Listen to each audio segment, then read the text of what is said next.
Nagbanta nga po si Vice President Sara Duterte na ipapapatay sina Pangulong Bongbong Marcos, First Lady Liza Araneta Marcos at House Speaker Martin Romualdez oras daw na may mangyari sa kanya. At dahil dyan hinigpitan na ng Malacanang ang seguridad ng Pangulo. Nasa front na ng balitang yan si Marian Enriquez. May kinausap na ako na tao.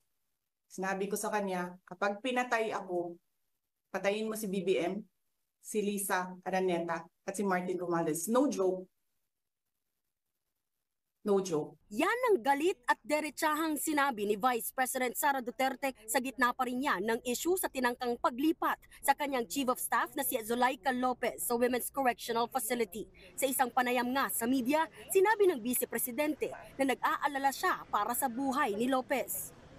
Naniniwala ako na it was attempted homicide because she feared for her life.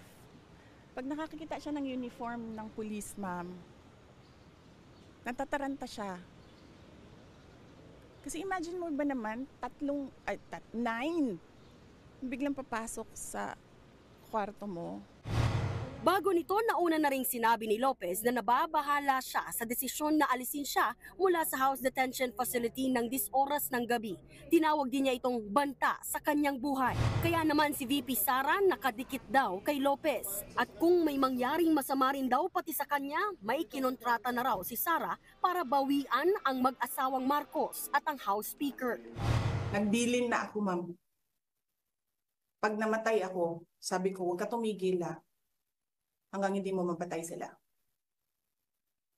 And then he said yes. Wala pang personal na pahayag ang Pangulo at First Lady tungkol dito.